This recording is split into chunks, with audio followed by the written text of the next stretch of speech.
ಮ್ಯಾಲದು ಅಂದ್ರೆ ಇನ್ನೊಬ್ಬರದು ನೋಡೋದು ತಾಪ್ ಮಾಡ್ಕೊಂತಾನ ಮನುಷ್ಯ. ವಿಮತ್ಸರಹ, ತಾಪ್ ಮಾಡ್ಕೋಬಾರ್ದು. ಈಗ ನಿಸರ್ಗ ನೋಡ್ರಿ ಎಷ್ಟು ಮಜಾ ಐತಿ.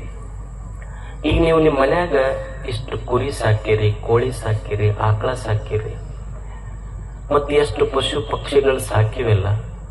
ಸುಮ್ಮನೆ ಒಂದು ವಿಚಾರ ಮಾಡ್ರಿ, ಯಾವಾಗಾರ ದೇವ್ ಹಿಡ್ದವನ್ ಯಾವ ಕರ ಹೇಳ್ರಿ.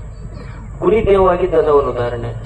ಆಕಳ ಎಮ್ಮೆ ದೇವ್ ಆಗಿದ್ದು ಯಾರಾಗ್ಯಾರ? ಅಲ್ಲ, ಮನುಷ್ಯನ ಯಾಕೆ ದೇವ್ವಾದಂತ ಉಳಿದಿದ್ದ ಯಾಕೆ ದೇವ್ವಾಗ್ಲಿ? ಮತ್ ಯಾವ ಪಶು ಪಕ್ಷಿ ಪ್ರಾಣಿಗಳಿಗೆ ಹುಚ್ಚಿಡ್ದಿಲ್ಲ, ಮನುಷ್ಯನಿಗೆ ಹುಚ್ಚಿಡ್ದೈತಿ. ನೀವು ಅನ್ಬೋದು ಇಲ್ವೇ, ನಮ್ಮ ಊರಾಗ ನಾಯಿಗೆ ಅದಕ್ಕೆ ಹುಚ್ಚಿಡ್ದಿದ್ ನೋಡಿವಿ ನಾವು. ಅಲ್ಲ, ಯಾವ ಮನುಷ್ಯನ್ ಸಹವಾಸ ಮಾಡ್ಯಾವ ಅವು ಹುಚ್ಚಿಡ್ದಾವ. ನೀವು ಕಾಡು ಪ್ರಾಣಿಗಳ ಕಾಡ್ನಾಗ ಅದಾವಕ್ಕೆ ದವಾಖಾನೆ ಅದಾವ? ಏನೂ ಇಲ್ಲ. ಈಗ ಕೊರೋನಾ ಬಂತು, ಕೊರೋನಾದಾಗ ನಾವೆಲ್ಲ ಡಿಸ್ಟೆನ್ಸ್ ಮೇಂಟೈನ್ ಮಾಡಿದ್ವಿ. ಯಾವ್ರ ಪಶು ಪಕ್ಷಿ ಪ್ರಾಣಿಗಳಿಂದ ಡಿಸ್ಟೆನ್ಸ್ ಮೇಂಟೈನ್ ಮಾಡ್ಯಾವ, ಮತ್ತೆ ಯಾವ್ರ ಮಾಸ್ಕ್ ಹಾಕೊಂಡು ಅಡ್ಡಾಡ್ಯಾವ?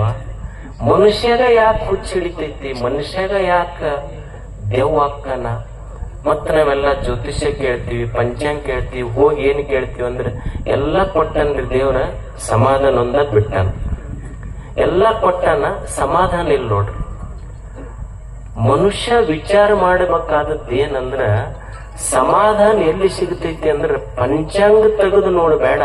ನಿನ್ನ ಸಮಾಧಾನ ಸಿಗಬೇಕಾಗಿದ್ರೆ ಪಂಚಾಂಗದಾಗ ಹುಡುಕಬೇಡ, ನಿನ್ನ ಎದಿ ಹುಡುಕೋ. ನಿನ್ನ ಎದೆಯಾಗ ಇನ್ನೊಬ್ಬರ ಬಗ್ಗೆ ಪ್ರೇಮ ಇತ್ತು ಅಂದ್ರೆ ಸಮಾಧಾನ ಸಿಗತೈತಿ, ಇನ್ನೊಬ್ಬರ ಬಗ್ಗೆ ದ್ವೇಷ ಇತ್ತಂದ್ರೆ ಅಸಮಾಧಾನ ಆಗಿರ್ತೈತಿ. ಪಂಚಾಂಗ ಹುಡುಕೋದು ಬೇಕಾಗಿಲ್ಲ, ಎದಿ ತೆಗೆದ್ರೆ ಸಾಕು ಗೊತ್ತಾಗ್ತೈತಿ. ನನ್ನ ಪಂಚಾಂಗ ನನ್ನ ಎದಿ ಅಷ್ಟೆ.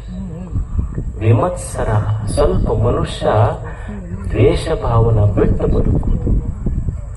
ಸಮ ಸಿದ್ಧಾವ ಸಿದ್ಧೌಚ. ಜೀವನದ ಮೇಲೆ ಎಲ್ಲಾ ಸಂದರ್ಭಗಳಲ್ಲಿ ಗೆಲುವ ಬರುವುದಿಲ್ಲ. ಒಮ್ಮೆ ಗೆಲುವು ಬರ್ತೈತಿ, ಒಮ್ಮೆ ಸೋಲು ಬರ್ತೈತಿ.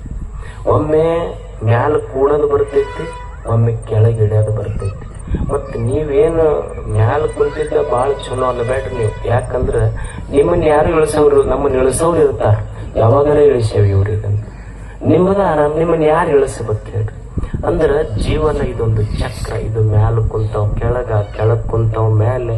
ಒಂದು ಸೋಲ, ಗೆಲುವ, ಬಡತನ, ಶ್ರೀಮಂತಿಕೆ ಇದು ಇರ್ತೈತಿ. ಇದರ ಮಧ್ಯದೊಳಗ ಒಂದಿಷ್ಟು ಸಂತೋಷ, ಒಮ್ಮೆ ಸಿದ್ಧಿ, ಒಮ್ಮೆ ಲಾಭ, ಒಮ್ಮೆ ಹಾನಿ, ಎರಡೂ ಬರ್ತಿರ್ತಾವ.